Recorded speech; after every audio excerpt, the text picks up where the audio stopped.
Hello students, चलिए एक बार फिर से मैं आपके अपने चैनल आज़ाद सर एरो ट्यूब में आज मैं आपके साथ गणित विषय का पाठ सभी मिलकर के करेंगे, अध्ययन करेंगे। और गणित विषय में हम लोग 9th class and 10th class में जो सबसे फर्स्ट चैप्टर है संख्या पद्धति, इसको हम लोग प्रारंभ करते हैं। संख्या पद्धति क्या है, विभिन्न प्रकार के संख्याओं का नामकरण, ये सारी हम देखेंगे। संख्या पद्धति का ट्री जो है, ब्रांच है, और उनको किस प्रकार से देखते हैं, क्या पहचान है, ये सारी चीज़। संख्या पद्धति सबसे पहले है क्या? संख्या पद्धति नाम से पता चला है, नंबर सिस्टम। तो संख्याओं को लिखने एवं उसके नामकरण के नियमों को हम संख्या पद्धति कहते हैं। क्या? ठीक है।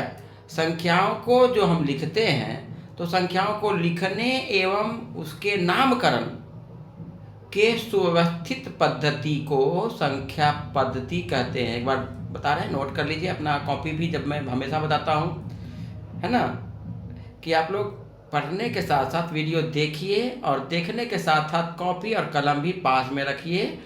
और मैं ऐसा नहीं कि रफ्तार से बताते जा रहा हूँ, रुक करके बता रहा हूँ। यदि आपको जहाँ नोट करने की ज़रूरत हो, वीडियो को पॉज कीजिए, पॉज करके उसको पहले नोट कर लीजिए, नोट करके फिर आगे बढ़िए। संख्याओं को लिखने एवं उसके नामकरण के सुव्यवस्थित नियमों की पद्धति को हम संख्या पद्धति कहते हैं। संख्या पद्धति को अब हम क्लासिफाइड कर रहे हैं, क्या क्या चीज़ संख्या पद्धति में पढ़ते हैं। विभिन्न प्रकार के संख्या प्रणाली में वास्तविक संख्या को सबसे ब्रांचेज में सबसे ऊपरी जगह पर रखें, सबसे जड़ हो गया ये, है ना, जड़। नीचे से ऊपर भी कर सकते हैं या ऊपर से, ये नीचे क्यों। संख्या पद्धति में सबसे बड़ी संख्या है, पद्धति में सबसे बड़ा समुच्चय है वो वास्तविक संख्या का है, यानी रियल नंबर। वास्तविक संख्या को हम अंग्रेजी में रियल नंबर कहेंगे। अब इसको दो भागों में हम क्लासिफाइड किए, परिमेय संख्या और अपरिमेय संख्या, rational number and irrational number. परिमेय संख्या क्या है, इसका प्रकृति देखिएगा। परिमेय संख्या को यदि हम भिन्न में बदलेंगे तो वो शांत होगा, या फिर अशांत होगा तो आवर्ती होगा। जबकि अपरिमेय संख्या को जब हम सबसे पहले तो अपरिमेय संख्या रूट में होगा, इसका पूर्ण वर्गमूल नहीं निकलेगा। इसको यदि हम दशमलव में बदलेंगे तो दशमलव बदलने पर इसका जो दशमलव प्रारूप जो होगा वो अशांत और अनावर्ती होगा, यानी कभी ये पूर्णतः नहीं विभक्त होगा, अनावर्ती होता है। बाद में हम अगले टॉपिक पर हम चलेंगे, अशांत और अशांत क्या है, किसी भिन्न को हम कैसे अशांत और अशांत में पहचानेंगे, और कैसे हम फिर उसको भिन्न से दशमलव में, दशमलव से भिन्न में हम कैसे बदलेंगे, ये सारी भी अगले टॉपिक में होगा, नेक्स्ट वीडियो में। अभी तक यदि आप मेरा सभी वीडियो को देखना चाहते हैं तो एक बार फिर से आगे वीडियो में आपको मैं बताऊंगा। और यह वीडियो आपको स्वतः मिल जाए, इसके लिए अभी तक चैनल को सब्सक्राइब नहीं किए हैं तो जल्दी फटाफट सब्सक्राइब कर लीजिए। बेल बटन दिया हुआ है आपके सामने, बेल बटन को क्लिक कीजिए, और ताकि आपको अगला वीडियो मेरा स्वतः मिल जाए, ताकि मेरे हमसे जुड़े रहें, मेरे चैनल से जुड़े रहें और लाभान्वित होते रहें। मैथ्स का अगला टॉपिक भी आपको स्वतः मिल जाए। मैं बारी बारी से एक एक करके प्रारंभ कर दिया हूँ गणित विषय को पढ़ाने के लिए। 9th क्लास के शुरू कर, 9th और 10th दोनों में संख्या पद्धति है और यही चीज़ है, ठीक है। तो संख्या पद्धति तो दोनों एक साथ पढ़ेंगे, ठीक है। 9th class and 10th class दोनों का एक ही टॉपिक है संख्या पद्धति में, दोनों देख लीजिएगा, ठीक है। और ये नहीं, जितने भी आप किसी भी कंपटीशन में जाइएगा तो संख्या पद्धति से प्रश्न होते ही हैं, चाहे वो हल्के कंपटीशन हो, सिमुलतल्ला, नवोदय इत्यादि में भी संख्या पद्धति से जरूर क्वेश्चन आते हैं। और आगे भी कंपटीशन का एग्जाम देते हैं आपके जॉब के लिए, तो उसमें भी संख्या पद्धति से प्रश्न रहेंगे। तो इसलिए संख्या पद्धति को बढ़िया से समझिए। वास्तविक संख्या को परिमेय और अपरिमेय बांटे। अब परिमेय, जिसको कि हम परिमेय संख्या की पहचान है, जिसको p/q के रूप में लिखेंगे, यानी ऊपर वाला को हम अंश कहते हैं, नीचे वाला को हर कहते हैं। p/q यानी अंश और हर के रूप में, जैसे कि 5 ही लिखा हुआ है तो इसको 5/1 लिखेंगे। अंश के रूप में 5 है और हर के रूप में तो 1 लिख ही सकते हैं ना, तो ये भिन्न के रूप में लिखा जा सकता है। अब साथ ही साथ ये भी ध्यान दीजिए कि संख्या पद्धति में p/q के रूप में लिखेंगे, यानी अंश और हर के रूप में लिखेंगे, लेकिन p एंड q का एक भी गुणनखंड उभयनिष्ठ नहीं हो। यही परिमेय संख्या की परिभाषा है।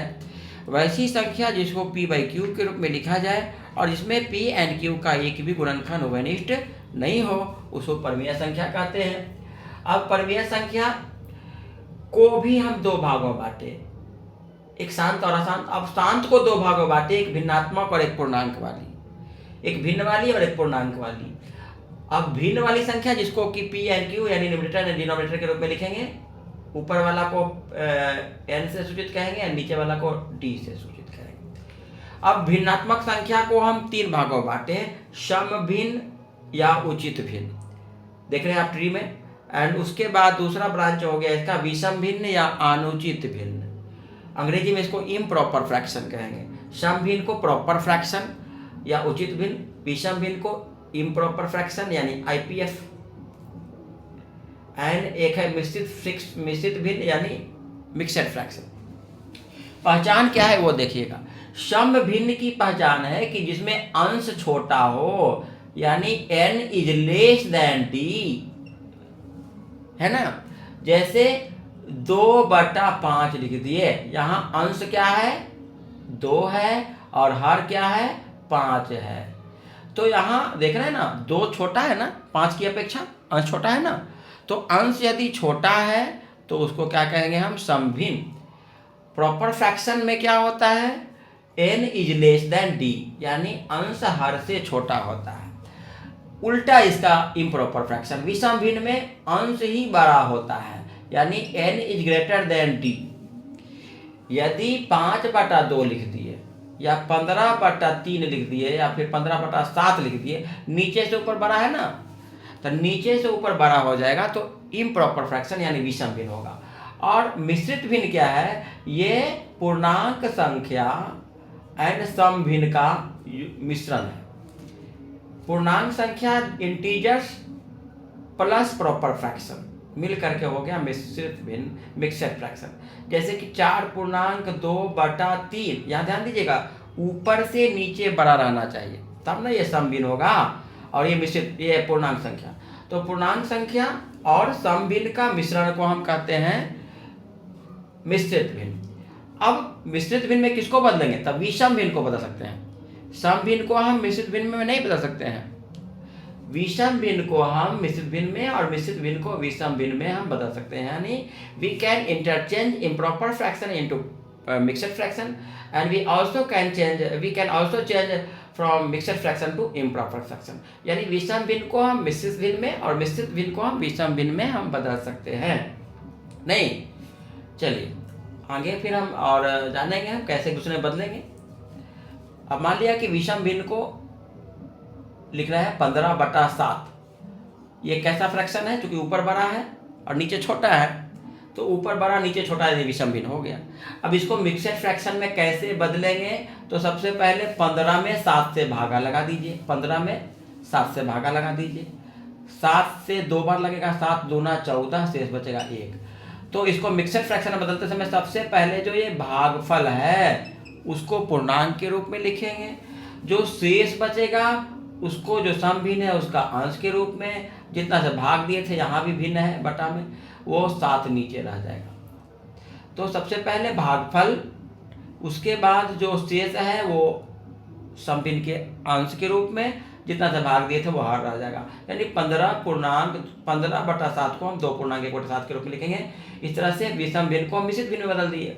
अब यदि हमको मिश्रित भिन्न में से विषम भिन्न में बदलना है तो फिर से देखिएगा क्या करेंगे, अंश को पूर्णांक से गुना करेंगे, यानी 7 गुना 2 अब प्लस उसमें जो से ऊपर जो अंश है उसको जोड़ देंगे, हर को इसके पूर्णांक से गुना करेंगे और उसमें अंश जोड़ देंगे, यानी 7 गुना 2 प्लस गुना और यहाँ प्लस, अब बट्टा जितना रहेगा वो रह जाएगा। तो 7 दूना 14 प्लस 1 हो गया ना 15/7।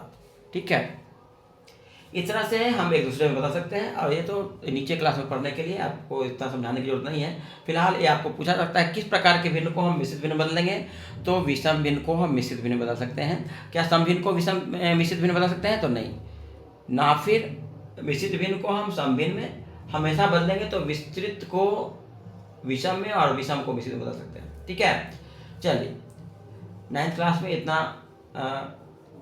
हल्का चीज़ है, इसलिए आगे बढ़ते हैं, बहुत सारी चीज़ पढ़ना है।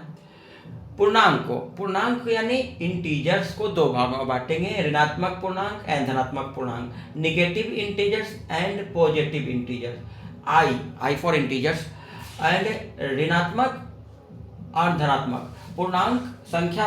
एक नंबर लाइन हम लिखेंगे जो कि आगे हम फिर बताएंगे नंबर लाइन क्या है। इसमें बीच में जीरो और इधर नेगेटिव एंड इधर पॉजिटिव। इधर होता है ऋण पूर्णांक, नंबर लाइन के बाईं ओर ऋण पूर्णांक और दाईं ओर धन पूर्णांक, बीच में जीरो। ये पूरा नंबर लाइन है। इधर से बढ़ते जाएंगे जैसे जैसे बढ़ रहे हैं 1 2 3 4 5 6 अनंत तक होंगे। इसी तरह -1 -2 -3 -4 -5 -1 -2 -3 -4 -5 -6, इस तरह से इनफाइनाइट तक होंगे। ये ऋणात्मक पूर्णांक होंगे, बीच में जीरो, है ना। अब जैसे जैसे नंबर लाइन पर हम बाईं ओर से दाईं ओर बढ़ेंगे तो संख्या का मान बढ़ता है, और जब हम दाईं ओर से बाईं ओर बढ़ेंगे तो संख्या का मान घटता है। ठीक है, यानी हम चलिए देखिए, बाईं ओर से दाईं ओर बढ़ेंगे तो वैल्यू होगा बढ़ेगा, और if we go from right to left then the value of the number is decreased, यानी नंबर क्या होगा, घटेगा। पूछ सकता है कि आप यदि नंबर लाइन पर आप दाईं ओर बढ़ते हैं तो संख्या का मान क्या होगा, बढ़ेगा, घटेगा, या कोई परिवर्तन नहीं होगा। तो हम लिखेंगे बाईं ओर से दाईं ओर जाने पर वैल्यू बढ़ेगा और दाईं ओर से बाईं ओर जाने पर वैल्यू घटेगा। जैसे कि आप पूछा जाए यहाँ -4 एंड -3, तो -4 हमेशा बाईं ओर है, नंबर लाइन पर 3 है जो दाईं ओर है, तो वैल्यू किसका अधिक होगा, तो -3 का होगा। अब -3 और 2 में, तो -3 की अपेक्षा 2 दाईं ओर है तो इसका वैल्यू बढ़ेगा। ठीक है, ऋणात्मक पूर्णांक में यदि कोई पूछा जाए a एंड b दो संख्या है, पूर्णांक संख्या में a एंड b दो पूर्णांक संख्या है, यदि a बड़ा है b से, तो अब यदि -a और -b में पूछेगा तो निश्चित ये छोटा हो जाएगा। जैसे कि देख लीजिए 6 बड़ा है कि 16, तो यहाँ 16 बड़ा है, लेकिन इसके पहले यदि हम नेगेटिव लिख देंगे तो क्या हो जाएगा, ये छोटा हो जाएगा। नहीं, if a is greater than b then the -a is always less than b, -b। ठीक है, चलिए आगे चलते हैं। ऋण पूर्णांक एंड धन पूर्णांक में पूर्णांक धन पूर्णांक 0 से लेकर के अनंत तक हो जाएगा, और माइनस वाली हो गया ऋण पूर्णांक। पूर्ण संख्या इसमें 0 भी समाप्त कर दिए तो हो गया पूर्ण संख्या। पूर्ण संख्या क्या हो जाएगा, यदि 0 भी समाप्त कर दिए तो 0 से लेकर के पूर्ण संख्या 0 से लेकर के अनंत तक की संख्या जो है वो पूर्ण संख्या हो गया, है ना। पूर्ण संख्या को अंग्रेजी में कहेंगे होल नंबर, W से सूचित करते हैं इसको, होल नंबर। इसमें 0 इंक्लूड है। अब यदि 0 को भी हटा दें तब ये हो जाएगा प्राकृत संख्या, नेचुरल नंबर। नेचुरल नंबर क्या है, काउंटिंग नंबर, गिनती की संख्या। ये 1 से प्रारंभ होकर के अनंत तक की जो संख्या है वो गिनती की संख्या है, 1 2 3 4 से लेकर के अनंत तक। इसी में यदि 0 इंक्लूड कर दें तो ये होल नंबर हो गया, यानी पूर्ण संख्या हो गया। यानी natural number included with 0 is called whole number, है ना। चलिए, अब प्राकृत संख्या गिनती की संख्या है। अब प्राकृत संख्या को हम सम संख्या, विषम संख्या, अभाज्य संख्या और भाज्य संख्या में हम बांट रहे हैं। पहले तो देखते हैं सम संख्या विषम संख्या क्या है, इसकी पहचान क्या है। सम संख्या को अंग्रेजी में कहेंगे इवन नंबर, एंड विषम संख्या को अंग्रेजी में कहेंगे odd number. Even number, the number that can be divided by 2 is called even number, यानी वैसी संख्या जो 2 से विभाज्य हो सके, या 2 से जो पूरा विभाजित हो जाता है उसको क्या कहते हैं हम, इवन नंबर। और वैसी संख्या जो 2 से पूर्णतः विभाज्य नहीं हो उसे हम ऑड नंबर कहेंगे। तो अब संख्या को पहचानने के लिए क्या 2 से बार बार भाग देने की जरूरत है, नहीं। इवन नंबर कौन होगा, वैसी संख्या जिसके इकाई अंक, बस इकाई अंक को देख करके आप पहचान जाइएगा। 0 2 4 6 8, यदि किस संख्या का इकाई अंक पर पूरा, जैसे कि मान लिया कि 6 अंक की संख्या है, एक बना दिए हम, ये 6 अंक में 2 से भाग देकर के हमको सम अभिसम पहचानने की जरूरत नहीं है। ये तो जरूर है, जानते हैं कि सम संख्या में 2 से भाग लग जाता है, लेकिन अब वो 2 से भाग देंगे तब पता चलेगा, बार बार 2 से भाग देंगे नहीं। सिर्फ यूनिट प्लेस को देखेंगे, इकाई अंक को देखेंगे। इकाई अंक पर यहाँ पर क्या है 1, तो ये विषम संख्या हो जाएगा। इकाई अंक पर 0, 2, 4, 6, 8 रहेगा तो सम, और इकाई अंक पर यदि 1, 3, 5, 7, 9 है तो विषम संख्या होगा। तो यहाँ पर 1 है तो विषम संख्या, यदि यहीं पर 1 खत्म कर दो तो ये 6 हो गया, तो ये सम संख्या हो जाएगा। यानी यदि किसी संख्या का इकाई अंक पर 0, 2, 4, 6, 8 है तो निश्चित वह सम संख्या है और वह निश्चित 2 से विभक्त हो जाएगा। यदि किसी संख्या का इकाई अंक पर 1, 3, 5, 7, 9 है तो वह विषम संख्या है, यानी ऑड नंबर है, तो निश्चित वह 2 से विभक्त नहीं होगा। ठीक है, चलिए, और हम फिर आगे बताएंगे विभाज्यता के नियम कि कौन संख्या किस संख्या से विभक्त होगा। अगले टॉपिक पे मैं बताऊंगा। उसके लिए आप मेरे इस वीडियो चैनल को यूट्यूब चैनल को सब्सक्राइब कर लीजिए, ताकि हर प्रकार की वीडियो मैं आपसे आज से गणित का प्रारंभ कर दिया हूँ। आपको हर प्रकार के टॉपिक आपको मिलते रहे, विभाज्यता के नियम, शांत और अशांत अभी बता रहे हैं। चलिए, उसके बाद हम चलते हैं अभाज्य संख्या और भाज्य संख्या। अभाज्य संख्या को हम रूढ़ संख्या भी कहते हैं, यानी प्राइम नंबर, और भाज्य संख्या को हम यौगिक संख्या भी कहते हैं, यानी कंपाउंड नंबर। इसकी पहचान क्या है? अभाज्य संख्या किसको कहेंगे? 10th में बहुत 4 को विकल्प दे देगा, आप पूछेगा इसमें कौन अभाज्य है या फिर कौन अभाज्य नहीं है, कौन भाज्य है कौन भाज्य नहीं है, इस तरह पूछेगा। तो पहले पहचान लीजिए कि अभाज्य संख्या किसको कहते हैं और भाज्य संख्या किसको कहते हैं। नाम से पता चला, अ मतलब नहीं, निगेटिव, भाज्य मतलब विभक्त होने वाला। वैसी संख्या जो एक और स्वयं के अलावे और किसी संख्या से नहीं कटे, वैसी संख्या जो एक और स्वयं के अलावे अन्य किसी संख्या से नहीं कटे, उसको हम अभाज्य संख्या कहते हैं। और भाज्य संख्या वैसी संख्या जो एक और स्वयं के अलावे, मतलब एक और स्वयं से तो प्रत्येक संख्या कट जाती है, परंतु वैसी संख्या जो अन्य किसी संख्या से भी कट जाए, उसको हम भाज्य संख्या या कंपाउंड नंबर भी कहते हैं, है ना, यानी यौगिक संख्या भी कहते हैं। भाज्य संख्या और अभाज्य संख्या समझ गए? भाज्य संख्या जो एक और स्वयं के अलावे किसी अन्य संख्या से भी कट जाए, और अभाज्य संख्या जो किसी अन्य संख्या से नहीं कटे। एक और स्वयं से तो सभी करते हैं। अब अभाज्य में देखिएगा, अभाज्य में सबसे छोटी अभाज्य संख्या होती है 2। 2 से शुरू कीजिए, 2, 5, 2, 3, 2, 3, 5, 7, 9 नहीं होगा, 9 तो 3 से कट जा रहा है, 11, 13, 17, 19, इस तरह से अभाज्य संख्या है। और भाज्य संख्या तो यहाँ शुरुआत करेंगे हम 4 से, 4, 6, 8, 9, 10, इस तरह आगे बढ़ेंगे। सबसे छोटी जो अभाज्य संख्या है वह 2 है, और सबसे छोटी भाज्य संख्या है वह 4 है। एकमात्र सम संख्या जो अभाज्य भी है, यानी सम अभाज्य संख्या एकमात्र वो है 2, और बाकी जितने भी अभाज्य संख्या होंगे विषम होंगे। 2 मात्र सम है, बाकी सब के सब विषम है। और जो भाज्य संख्या होंगे सम भी होंगे विषम भी होंगे। भाज्य संख्या में सबसे छोटा जो होगा वह 4 है। अब यदि पूछे कि 1, तो 1 ना तो भाज्य है न अभाज्य है। 1 ना तो भाज्य है, भाज्य भी नहीं, और अभाज्य भी नहीं है। सबसे छोटी अभाज्य संख्या 2 और सबसे छोटी भाज्य संख्या है 4। 1 ना तो भाज्य है न अभाज्य है।